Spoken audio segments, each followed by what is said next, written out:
لیکن یہ کہ اس وقت جو عالم عرب پر صورتحال پیدا ہو گئی اس میں ہمیں کیا کرنا چاہیے، پاکستان کے جو حالات ہیں ان میں کیا مشورے ہیں، اب میں ان چیزوں کے بارے میں آپ سے چند باتیں عرض کروں گا۔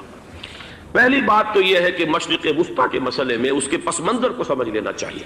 ہمارے بہت سے احباب جو ہیں وہ فوری طور پر وقتی صورتوں کو جیسے کہ حالات و واقعات ہوتے ہیں صرف انہی کے اعتبار سے رائے قائم کرتے ہیں، چیزوں کا پس منظر جو ہے نگاہوں کے سامنے رہنا چاہیے۔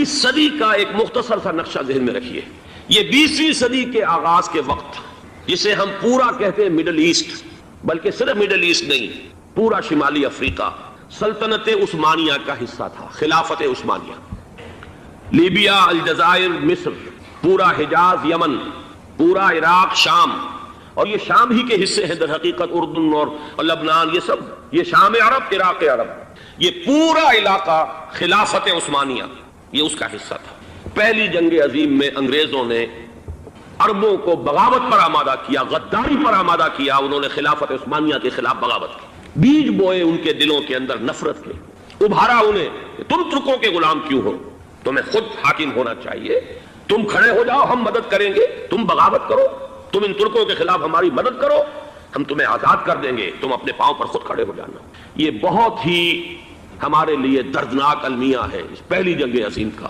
کرنل لارنس جیسا شخص، برطانوی استعمار، اور اس کے نتیجے میں عربوں نے بغاوت کی۔ اور اس قدر دردناک بات آپ کو بتا رہا ہوں، میں پہلی مرتبہ جب سن 62 میں حج کے لیے گیا مدینہ منورہ میں، ابھی وہ ریل کے انجن کھڑے ہوئے تھے۔ یہ ترکی کے زمانے میں، سلطنت عثمانیہ کے زمانے میں بغداد سے مدینے تک ریلوے لائن تھی۔ یہ پورا ایک عالم سلطنت عثمانیہ، صرف سلطنت نہیں، خلافت عثمانیہ، پوری ٹرینیں جو ہے ترکوں کی اڑائی گئی، ہزاروں ترکوں کو شہید کیا گیا، یہاں تک کہ صحن حرم میں شہید کیے گئے سینکڑوں ترک۔ یہ جرم تھوڑے نہیں ہے، معمولی نہیں۔ آج جس کی سزا مل رہی ہے معلوم ہونا چاہیے کہ وہ جرائم کون کون سے تھے۔ اب بھی جو لوگ گئے ہیں انہوں نے دیکھا ہوگا ترکی کا قلعہ موجود ہے اوپر پہاڑی کے اوپر، حرم کا جو سب سے بڑا دروازہ ہے باب ملک عبدالعزیز، اس کے سامنے ایک لائبریری ہوتی تھی، اب تو غالباً وہ بھی گرا دی گئی ہے، اس کے پیچھے پہاڑی پر ترکوں کا قلعہ ہے پرانا، اس پر توپیں موجود تھیں۔ جب بغاوت ہوئی ہے، جو حرم میں آئے ہوئے تھے ترک فوجی، ظاہر بات ہے نہتے، وہ تو نماز پڑھنے آئے ہوئے تھے، ان کو وہاں ذبح کیا گیا ہے، اور ترکوں نے اپنی توپیں استعمال نہیں کی کہ کہیں بیت اللہ کو کوئی اذن نہ پہنچ جائے۔ بہرحال یہ غداری ہوئی ہے پہلی جنگ عظیم کے دوران، اور نہ صرف ترکوں پہ عربوں نے کی ہے۔ جیسا کہ میں نے کہا تھا، دو ہیں سب سے بڑے مجرم روئے ارضی کے اوپر امت مسلمہ کے طبقات۔ ہمارا پنجابی سپاہی بھی جا کر انگریزوں کی مدد کر کے ایلن بی کو قبضہ جو لے کر دیا بغداد کا، اس میں ہمارے مسلمان پنجابی سپاہی بھی شامل تھے۔ یہ خون چکاں باب ہے ہماری تاریخ کا اس صدی کا۔ لیکن اس کے بعد سلطنت عثمانیہ کے ٹکڑے ہو گئے، چیچڑے ہو گئے۔ ایک انگریز نے لکھا ہے یہ جملہ، زہر میں بجھا ہوا جملہ، کہ تاریخ میں یہ بات ثبت ہو جائے گی کہ ایک انگریز نے اس سلطنت کے ٹکڑے کر دیے کہ جو عمر فاروق نے قائم کی تھی رضی اللہ تعالیٰ عنہ۔ یہ پورا عالم، یہ تمام علاقہ کس نے فتح کیا تھا؟ یہ بات ہاتھ بدل گئے تھے، پھر ترک آ گئے، خلافت عثمانیوں کے پاس چلی گئی، لیکن یہ سلطنت تو حضرت عمر رضی اللہ تعالیٰ عنہ کے زمانے سے چلی آ رہی تھی۔ اس کو ایک انگریز کرنل نے، اور اس نے بغاوت میں آمادہ کر کے عربوں کو اور ترکوں کے پیٹھ میں چھرا گھپوا کر ان کے ذریعے سے اور ٹکڑے کر دیے۔ لیکن جب جنگ ختم ہوئی، اب انہوں نے کہا کہ اب ہمیں آزادی دیجیے، تو اب انہیں معلوم ہوا کہ غداروں کو دنیا میں کیا ملتا ہے، ٹکڑے کر دیے گئے۔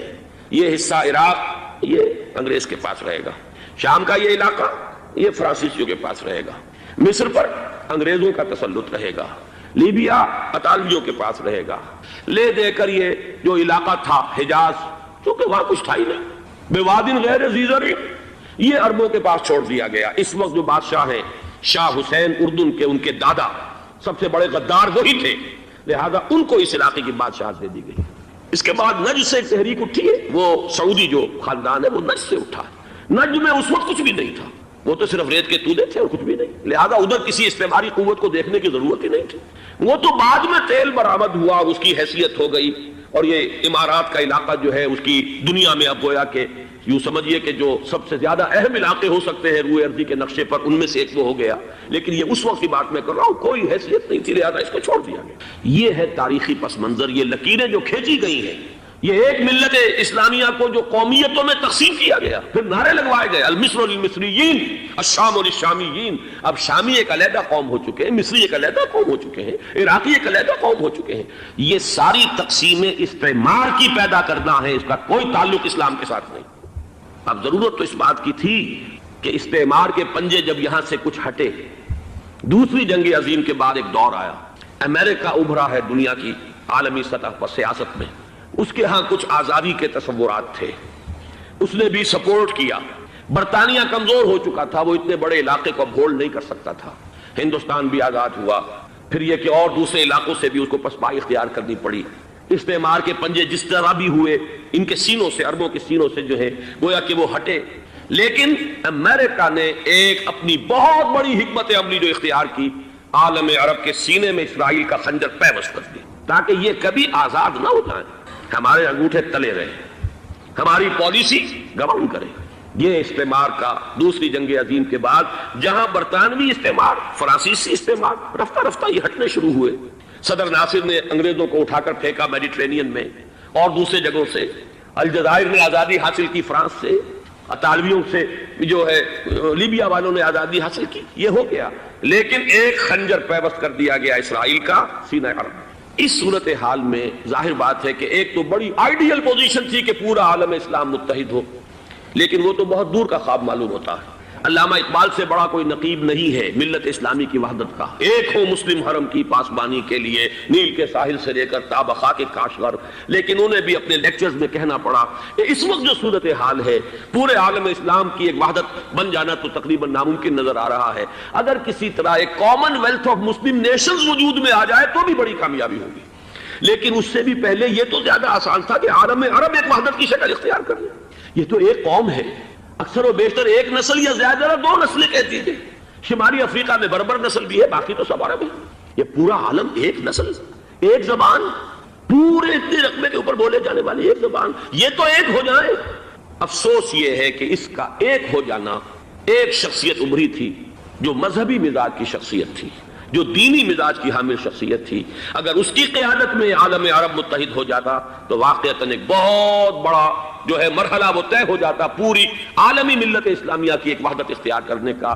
وہ شخصیت تھی شاہ فیصل شہید کی، اور اس لفظ کے ساتھ ہی آپ کے ذہن میں آ گیا ہوگا کیوں انہیں شہید کر دیا گیا، کس نے کیا کرایا، کہاں سے تعلیم حاصل کر کے آیا تھا وہ جس نے شہید کیا شاہ فیصل شہید کو، اس کی گردن پر کون سوار تھی، وہ یہودی لڑکی کے جس کے فوٹو بھی شائع ہوئے، ایک گردن پر اٹھائے کھڑا ہوا شہزادہ اپنی ایک یہودی دوست کو، لڑکی کو، اور وہی ہے کہ جس نے جا کر پستول سے شہید کیا ہے۔ جان اچھی طرح جان لیجئے، جیسے بارہا میں نے عرض کیا ہے کہ حضرت عمر کو شہید کرنے والا کہنے کو ابو لولو فیروز تھا، لیکن اس کے پیچھے پورا ایرانی نسل پرستی کا جو پورا پس منظر ہے، اسے تو ہر شخص جس کی ذرا بھی نگاہ جو ہے جو صرف منظر کو نہ دیکھ رہی ہو، پس منظر کو بھی دیکھنے والی ہو، وہ تو جان دے گی کہ ابو لولو فیروز ایک فرد کا نام نہیں تھا، وہ ایران کا انتقام تھا عالم عرب سے۔ بالکل اسی طریقے سے یہ امریکی استعمار کا ہتھ کنڈا تھا، اسے محسوس ہوا۔ شاہ فیصل مذہبی مزاج کا شخص یہ ابھر رہا ہے، اور یہ شاہ فیصل کی حکمت عملی کا ذرا آپ اندازہ کیجئے۔ لاہور میں سمٹ کانفرنس ہوئی، اس میں وہ آئے، سب سے ٹاورنگ پرسنالٹی پورے اس وقت عالم اسلام کے اندر شاہ فیصل کی تھی، اور وہ گویا کہ ایک بہت ہی جس کو کہا جائے کہ ایک بہت ایلڈرلی، ایک بزرگانہ ایک شخصیت جو ہے، اور انہوں نے اپنی دولت کے دروازے، عرب میں وہ مشہور تھے کہ نہایت خسیس اور بخیل انسان ہے، اس لیے کہ وہاں وہ خرچ کرتے تھے حساب کتاب کے ساتھ، لیکن ان کے خزانے کھلے ہوئے تھے عالم اسلام کے لیے، ادھر بھی مدد ہے، ادھر بھی مدد ہے، ادھر بھی کام ہو رہا ہے، ادھر بھی کام ہو رہا ہے۔ پھر انہوں نے تیل کا ہتھیار استعمال کر کے ایک دفعہ امریکہ کو دن میں تارے دکھا دیے تھے، لہذا ان کا ہٹایا جانا سین سے یہ امریکی استعمار کے لیے لازم تھا۔ اب لے دے کر رہ گئے کون؟ سیکولر مزاج کے لوگ۔ پہلی اٹمپٹ جمال عبد الناصر نے کی، ناکام ہو گیا۔ قذافی صاحب نے کوشش کی کہ وہ ان کی جانشینی حاصل کر لے، ناکام ہو گیا۔ اب ایک تیسری شخصیت صدام حسین کی، ملحد ہے، اسلام سے کوئی سروکار نہیں، باس کا فلسفہ، سیکولرزم پلس عرب نیشنلزم، یہ اصول ہے، لیکن یہ ہے کہ یہ شخصیت ابو ابھر کر ایسی آئی ہے کہ اس سے اس وقت یہ جان لیجئے، میں امریکہ میں بھی عربوں سے مل کر آیا ہوں، سعودی عرب میں بھی اب میں وہ دیکھ آیا ہوں، نوجوان نسل جو ہے عربوں کی، پورا جو دوسرے عرب ممالک ہے جہاں پر کہ مذہب کا اتنا چرچا ہی نہیں ہے، پورا فلسطینی عرب، جارڈن کے عرب، شامی عرب عوام وہ سب کے سب صدام کے پیچھے ہیں، اس لیے کہ انہیں نظر آ رہا ہے کہ ایک شخص پھر ایسا پیدا ہو کر سامنے آ گیا ہے جو شاید عالم عرب کو پھر یونائٹ کر دے، اور یہ ہے اصل وہ شے کہ جو امریکہ کے لیے کسی صورت میں قابل قبول نہیں۔ دولت کے یہ ذخائر، خلیج کی یہ دولت، سیال سونا اور اس کے ذخیرے، اور یہ کسی طریقے سے یہ امریکہ کے زیر اثر نہ رہے، یہ ہے وہ شے جو اسے برداشت نہیں ہے۔ وہ کوئی اربوں کی محبت میں نہیں آیا 2.5 لاکھ فوج لے کر، وہ کوئی شاہی عرب جو خاندان ہے سعودی، اس سے اس کی کوئی دلچسپی نہیں ہے، کوئی پتہ نہیں کہ وہ خود ان کو ہٹا دے اور وہاں پر کوئی جمہوری ڈھانچہ جو ہے وہاں پہ کھڑا کروا دے خود امریکہ۔ اس لیے کہ سعودی عرب میں دیکھ آیا ہوں، حالات اگرچہ ظاہر بات ہے کہ زیادہ گہرائی میں تو وہاں جانے کا موقع ہی نہیں ہوتا، بہت ہی مستبد حکومت ہے، لیکن صاف نظر آ رہا ہے کہ اس وقت دونوں طبقے نوجوانوں کے جو ہے وہ شاہی خاندان کے شدید خلاف ہو چکے ہیں۔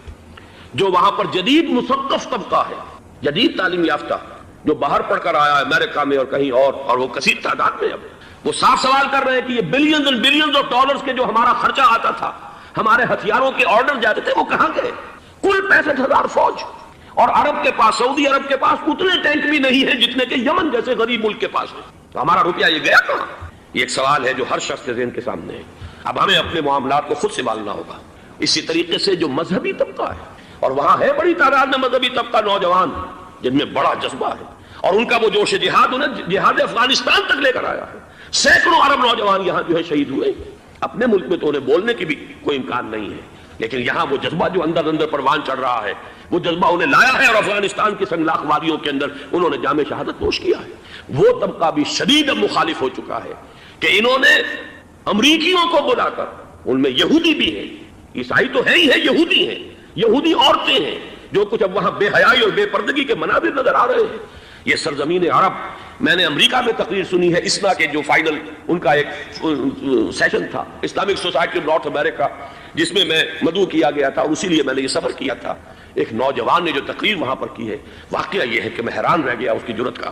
اس نے کہا کہ حضور نے فرمایا تھا کہ جزیرہ نما عرب میں 2 دین جمع نہیں ہو سکتے، اور آج شاہی خاندان کی صرف اپنی حکومت کو بچانے کے لیے امریکیوں کو اتنی بڑی تعداد میں بلا لیا گیا ہے، جن میں موبائل چرچ بھی ہیں، موبائل سینیگوگز ہیں، یہودی مرد اور عورتیں جو ہے دندناتے پھر رہے ہیں آج عرب کی سرزمین پر۔ لہذا جو مذہبی طبقہ ہے وہ اس پر شدید رد عمل جو ہے اس کے اندر پایا جاتا ہے۔ یہ حالات ہیں جو میں آپ کے سامنے چاہتا تھا کہ رکھ دوں۔ یہ وہ شامت اعمال ہے۔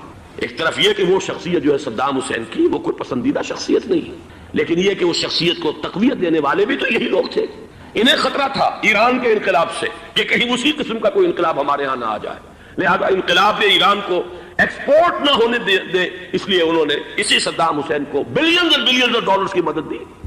آج وہی ہے، عربی کی تو ایک کہاوت بھی ہے، سم من کلبک، یا کو لوگ اپنے کتے کو کھلا پلا کے موٹا کرو، کسی روز تمہیں کو کاٹے گا۔ آج وہ تو انہیں کاٹ رہا، لیکن یہ کہ اس کا جو علاج تجویز ہوا ہے وہ انتہائی خوفناک ہے۔ 2.5 لاکھ امریکی وہ استعمار کے پنجے جو بمشکل عالم عرب کے سینے سے جو گڑے ہوئے تھے اس استعمار نے، مشکل ہٹے تھے کہ ایک دم اب وہاں پر خبریں آ رہی ہیں، فرانسیسی بھی آ رہے ہیں، برطانوی بھی آ رہے ہیں، کہاں سے فوجیں آ رہی ہیں، اور وہاں پر 2.5 لاکھ تو صرف امریکن آرمی کا، اس میں تقریباً 1.5 لاکھ تو پہنچ چکی ہے، اور جو بھی ہوگا وہاں پر جیسا کہ میں نے عرض کیا ہے اس قدر خوفناک سین ہے۔ میں نے بہت سے حضرات واقف ہوں گے، کئی مرتبہ میں نے حوالہ دیا ہے مولانا سید حامد میاں رحمہ اللہ کا، انہوں نے ایک دفعہ مجھے بتایا تھا کہ احادیث میں جو قرب قیامت کے حالات و واقعات کی پیشن گوئیاں ہیں، ان میں یہ ہے کہ وہ جو آخری جنگ ہونی ہے جو کہ دجال کے خلاف ہوگی مسلمانوں کی، اور جس میں کہ حضرت مسیح علیہ السلام کا نزول ہوگا، جس کے سلسلے میں اس سے پہلے ایک جنگ ہوگی بہت خوفناک، بہت خوفناک، اور عجیب الفاظ ان کے یہ تھے کہ اس میں ایک طرف مسلمان اور عیسائی اور یہودی تینوں ہوں گے۔ یہ بات سمجھ میں نہیں آتی تھی کہ مسلمان اور یہودی ایک جگہ کیسے جمع ہو سکتے ہیں۔ آج وہ نقشہ نظر آ گیا ہے۔ آج اسرائیل، امریکہ، سعودی عرب اب یہ ایک ہے، بلکہ چلتے آئیے، مصر، اسرائیل، سعودی عرب اور جو بھی ان کے حواری ہے وہ سب ایک صف میں کھڑے ہیں، اور ان کے اوپر سیادت کس کی ہے؟ امریکہ کی۔ وہ نقشہ آ گیا ہے، اور اس جنگ کے سلسلے میں مولانا حامد میاں رحمہ اللہ نے مجھے بتایا تھا کہ حدیث میں الفاظ آئے ہیں، اتنے لوگ ہلاک ہوں گے، اتنے لوگ ہلاک ہوں گے، اتنے لوگ ہلاک ہوں گے کہ ایک پرندہ سینکڑوں میل تک اڑتا ہوا چلا جائے گا اور اسے سوائے لاشوں کے اور کچھ نظر نہیں۔ یہ نقشہ خاکم بدہن تلا ہوا ہے، کھڑا ہوا ہے۔ جو بھی ہوگا کیمیاوی جنگ، کیمیاوی وارفیئر، کیمیکل وارفیئر، اور پھر ایٹمک وارفیئر، جس کی کھلی دھمکیاں دی جا چکی. کبھی کوریا کے بارے میں اندیشہ تھا کہ یہ درندے خدا کی دھرتی کو، کوریا کی غریب بستی کو ناگاساکی بنا کے چھوڑیں گے، ہیروشیما بنا کے چھوڑیں گے. آج وہ صورتحال جو ہے عالم عرب پر، heart of the Arab land, اس پر یہ صورتحال بالکل تلی کھڑی ہے. اس میں ہمیں کیا کرنا چاہیے؟ میں نے یہ چاہا کہ پورا پس منظر آپ کے سامنے، صرف وقتی سا کوئی ایک نعرہ، وقتی سی کوئی ایک خبر، اس کے حوالے سے ایک جذبات کا معاملہ، پورا ایک پس منظر سامنے رکھیے. اب وہ آپ کو شاید میری باتیں جو ہیں وہ سمجھ میں آ جائیں. نمبر ایک، ہمیں کسی صورت اس جنگ میں امریکہ کے گھڑے کی مچھلی نہیں بننا چاہیے. امریکہ اسلام کے تحفظ کے لیے نہیں آیا، امریکہ حرمین کی حفاظت کے لیے نہیں آیا، امریکہ اپنے مفادات، عالمی مفادات کے تحفظ کے لیے آیا، اور زیادہ سے زیادہ آپ کہہ سکتے ہیں کہ وہ سعودی شاہی خاندان کی حفاظت کے لیے آیا.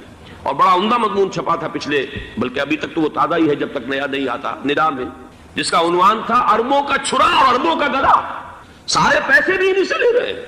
$12 بلین کا ایک چیک لے کر گیا جیمز بیکر. اندازہ تو کیجیے دنیا کہاں سے کہاں پہنچ گئی. میں حیرت ہوں کہ دنیا کیا سے کیا ہو جائے گی. 2 ماہ قبل اس کا تصور نہیں ہو سکتا تھا. اتنی بڑی قوت امریکہ کی، تباہ کن قوت، اور جمع ہو جائے گی عرب کے اندر. لیکن یہ کہ وہ کاس بھی اربوں ہی کی ہوگی، انہی کا چھرا انہی کا للا. ہمیں کرنا یہ چاہیے، اللہ تعالی ہماری حکومت کو، ہمارے سیاستدانوں کو، ہمارے ذمہ دار لوگوں کو ہدایت دے، وہ امریکہ کے گھڑے کی مچھلی نہ بنے. اس کے تحفظ کے لیے یا شاہی خاندان کی حفاظت کے لیے بہت کچھ انہوں نے عیش کر لیے، کافی عیش کر لیے. باقی یہ کہ اب جو کچھ ہونا ہے وہ ہونا ہے. حرمین شریفین کو تو خود عرب کے لوگ کہتے ہیں کہ کوئی خطرہ نہیں ہے. سارا جھگڑا تو وہ تیل کی دولت کا ہے.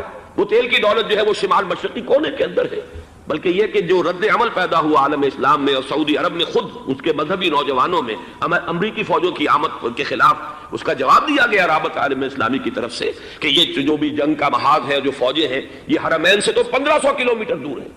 تو حرمین کو تو کوئی خطرہ نہیں ہے. خطرہ ہے امریکہ کے عالمی مفادات کو. آج آپ کو معلوم ہے دنیا 2 طبقوں میں بٹی ہوئی ہے، دی رچ اینڈ دی پور. یہ جو اقوام ہیں، جو 6-7 قومیں شمار ہوتی ہیں دنیا کی دولت مند قومیں، ان کے لیے خطرہ ہے کہ یہ اگر ہم ان کا جو سب سے بڑا ذریعہ ہے اس کا صنعت کا، یہ تیل، اگر اس کو کچھ ہو گیا تو ان کی سب کی اکانومی جو ہے وہ دم دھڑام سے زمین پر آ جائے گی. وہ بھی برابر ہو کر آ جائیں گے دنیا کے دوسرے ملکوں کے. یہ اس کی حفاظت کے لیے آئے ہیں. ہمارے نوجوان کو آج میں سوچتا ہوں کاش کہ ہمیں معلوم ہو، ہمیں وہ تاریخ دہرانی نہیں چاہیے کہ ہم نے پہلی جنگ عظیم میں انگریزوں کے استعمار کے پنجے گڑوانے کے لیے اپنی جانیں دیں. پنجاب کا نوجوان، پنجاب کا مسلمان سپاہی بھی جا کر LND کو قبضہ دلوانے کے اندر اور بغداد پر قبضہ کرانے میں اس کے تعاون کیا، اس کی مدد کی. کیا آج بھی وہی تاریخ اپنے آپ کو دہرائے گی؟ آج ہمارا فوجی جائے گا وہاں پر امریکہ کے تحفظ کے لیے، اس کے مفادات کے تحفظ کے لیے. پہلی بات یہ کہ یہ ہرگز نہیں ہونا چاہیے. ہونا کیا چاہیے؟ پہلی کوشش یہ ہو کہ یہ بین الاسلامی معاملہ بنے، مسلمان امت آئے، امریکی فوجیں جائیں، فرانسیسی جائیں، برطانوی جائیں. ہاں اس صورت میں کہتا ہوں پاکستان کا ایک ایک بچہ وہاں جائے اور اپنی جان قربان کر دے، اس لیے کہ یہ قرآن کا حکم ہے. بَإِن طَائِفَتَانِ مِنَ الْمُؤْمِنِينَ اقْتَتَلُوا فَأَصْلِحُوا بَيْنَهُمَا فَإِن بَغَتْ إِحْدَاهُمَا عَلَى الْأُخْرَى فَقَاتِلُوا الَّتِي تَبْغِي حَتَّى تَفِيءَ إِلَى أَمْرِ اللَّهِ فَإِن فَاءَتْ فَأَصْلِحُوا بَيْنَهُمَا بِالْعَدْلِ وَأَقْسِطُوا إِنَّ اللَّهَ يُحِبُّ الْمُقْسِطِينَ.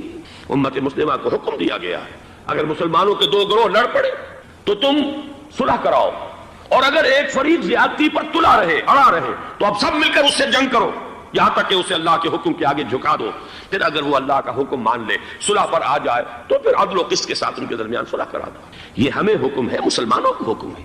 لیکن یہ کہ یہ امریکی آ رہے ہیں اور امریکی استعمار اور امریکی مفادات، اور اس کے لیے جو ہے پاکستان کا مسلمان سپاہی بھی جائے، میرے نزدیک کی کسی صورت میں صحیح نہیں.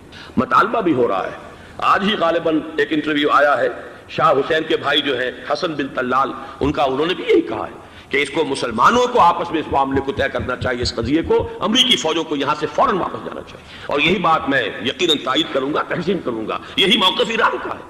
ایران عراق کے خلاف جو UNO کے سینکشنز ہیں، کہتا ہے ہم اس کی پابندی کریں گے، لیکن امریکہ کو یہاں سے نکلنا چاہیے. یہ مسلمانوں کا اپنا معاملہ ہے، وہ آپس میں طے کریں. پاکستان کو بھی یہی موقف اختیار کرنا چاہیے پوری قوت کے ساتھ. اس میں کوئی بھی اگر کمزوری ہو رہی ہے تو در حقیقت یہ گویا کہ ہم امریکی استعمار کے ہاتھ میں اس کا آلہ کار بن کر، کھلونا بن کر استعمال ہو رہے ہیں، جو کہ ہمیں کسی صورت میں نہیں کرنا چاہیے. اگر یہ بھی ناکافی ہو تو دوسرا ایک اور مسئلے کا حل موجود ہے اس سے براڈر سطح پر، کہ غیر جانبدار ممالک اگر کوئی ہے ان کو بھی اس قضیے کے اندر شامل کیا جائے.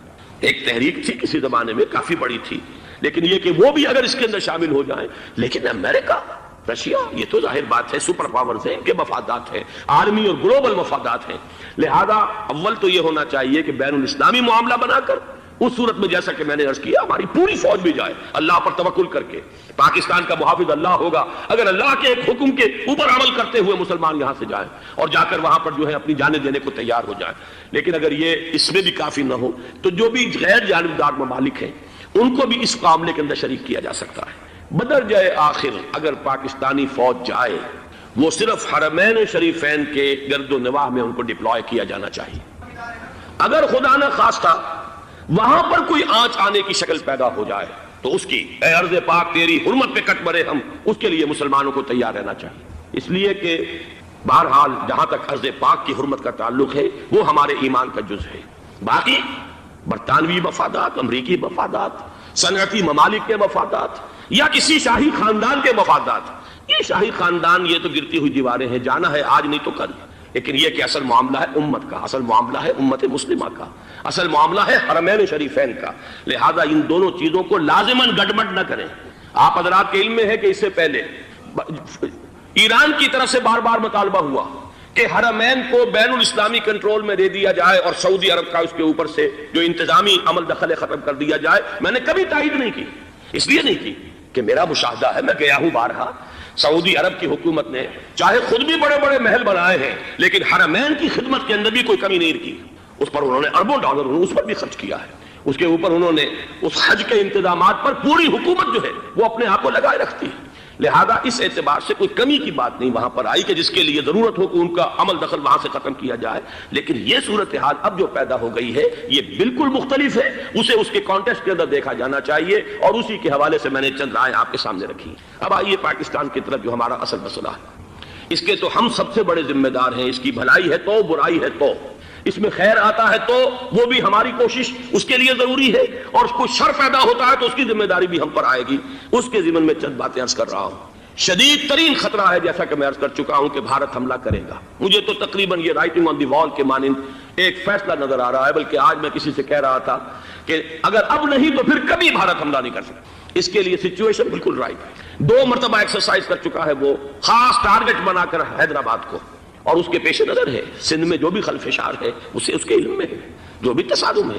اب بھی اگرچہ اس وقت کی جو ہماری اندرونی سیاست ہے یہ اس کا کرشمہ سامنے آیا ہے کہ جی ایم سید صاحب کو ایگزونریٹ کیا جا رہا ہے، ان کو محب وطن کا خطاب دوبارہ دیا جا رہا ہے، وہ شخص جس نے اسلام کے خلاف انتہائی زہریلی باتیں کی ہیں، وہ شخص جس کی کتاب اب پاکستان ٹوٹ جانا چاہیے، وہ لاکھوں کی تعداد میں ہندوستان سے چھپ کر آئی ہے، یہاں تقسیم ہوئی ہے، آج اسے سند دی جا رہی ہے۔ یہ ہے ہماری اندرونی سیاست کے کرشمے، میں اس پر تفصیل سے نہیں جانا چاہتا، لیکن اس شخص کی دیکھیے وہ جو علامہ اقبال کا شعر ہے کہ بت کرے میں برہمن کی پختہ زناری بھی دیکھ، دیکھ کعبے میں شکست رشتہ تسبیح شیخ اور بت قدے میں برہمن کی پختہ زناری بھی دیکھ، کہ نظر یہ آ رہا ہے کہ اس نے رہا ہوتے پہلا بیان یہ دیا ہے کہ ہماری پہلی ترجیح یہ ہے کہ پاکستان ٹوٹ جائے اور ہندوستان کے ساتھ ہم ایک انڈیپینڈنٹ اسٹیٹ کی حیثیت سے کنفیڈریشن قائم کریں، سندھو دیش confederation with India independent of Pakistan. پھر دوسری ترجیح بھی ہے، تیسری آخری ترجیح یہ ہے کہ پاکستان کو 5 ریاستوں میں تقسیم کر دیا جائے اور ایک لوز کانفیڈریشن ہو، بس اس کے سوا کچھ نہیں۔ 5ویں بھی وہ اردو والوں کے لیے نہیں، مہاجرین کے لیے نہیں، ان کے لیے تو ان کے پاس کچھ نہیں ہے۔ 5ویں بھی پنجاب میں سے کاٹ کر سرائیکی صوبہ بنایا جائے اور سندھ میں تو بہرحال اردو بولنے والوں کو سندھی بند کر رہنا ہوگا۔ یہ اس شخص کا رہائی کے بعد بھی بیان ہے جسے آپ سند دے رہے ہیں کہ وہ محب وطن ہے اور وہ غدار نہیں ہے، وہ پاکستان کا مخالف نہیں ہے۔ بہرحال یہ حالات جو ہے انتہائی خوفناک ہیں ہمارے۔ آج کشمیر میں جو صورتحال ہے ہندوستان کے لیے انتہائی تشویشناک ہے، جو بدنامی اس کو مل سکتی تھی مل چکی ہے، اور یہ آپ نے دیکھ لیا وہ امریکہ بہادر جو 1.5-2 لاکھ آدمی لے کر پہنچ گیا سعودی عرب میں، اس نے انگلی تک نہیں اٹھائی ہے کہ کشمیر میں بھارت کیا کر رہا ہے۔ یہ ہے ان کی ڈبل سٹینڈرڈز، یہ ہے ان کی بے ایمانیاں کہ بھارت وہ کچھ کر رہا ہے وہاں۔ آج اگر ظلم ہو رہا ہے کویت میں عراقیوں کے ذریعے، پورے ورلڈ ٹیلی ویژن پر، CNN پر، فلاں پر اور اخبارات میں، آج بھی ایک لمبا مضمون میں نے اخبار میں پڑھا ہے، لیکن یہ ہے کہ کشمیر میں کیا ہو رہا ہے کہیں تذکرہ نہیں ہو رہا۔ یہ ہے دنیا کے اندر دیانت اور امانت اور شرافت کا حال، اور بین الاقوامی سیاست جو ہے اس کے ڈبل سٹینڈرڈز۔ لہذا جو بدنامی بھارت کو آ سکتی تھی وہ آ چکی ہے۔ ہندوستان سے ایک نوجوان مسلمان صحافی دہلی سے آئے تھے، نئی دنیا ایک پرچہ نکلتا ہے اس کے طرف سے، وہ دورہ کر کے گئے ہیں، مجھ سے بھی لاہور میں ملے تھے، تقریباً 1 مہینہ 1.5 مہینہ ہوا۔ ان کے الفاظ سن کر میں کانپ گیا تھا۔ انہوں نے کہا تھا کہ بھارت کی حکومت اس کے اوپر تلی ہوئی ہے کہ چاہے ایک ایک اور آخری کشمیری کو بھی ہلاک کرنا پڑے، وہ کشمیر کے اندر کبھی بھی کوئی معاملہ جو ہے کشمیر کی آزادی یا کشمیر کو پاکستان کے لیے جانے کے لیے تیار نہیں ہے۔ کیا بگڑے گا اس کا؟ آپ سمجھیے کہ اگر 80-90 کروڑ قوم کی ایک قوم ہے، 1 کروڑ آدمی ختم کر دیں، ان کا دل تو جو ہے اس پہ دکھے گا نہیں۔ حال ہمارا یہ ہے کہ ہم تو کوئی چیلنج بھی نہیں کر سکے، ہم تو اپنی صفائی دیتے رہے کہ نہیں ہمارا کوئی ہاتھ نہیں ہے، ہم نے کچھ نہیں کیا ہے، ہمارا کوئی اس کے اندر عمل دخل نہیں ہے، بس یہی ہماری ڈپلومیسی کا شاہکار رہا ہے۔ یہ حال ہے پاکستان کا۔ لہذا بھارت کا وہ معاملہ جو ہے، میں نے جیسا کہ آپ کے سامنے مختلف فیکٹرز گنوا دیے تھے، اندرونی اس کی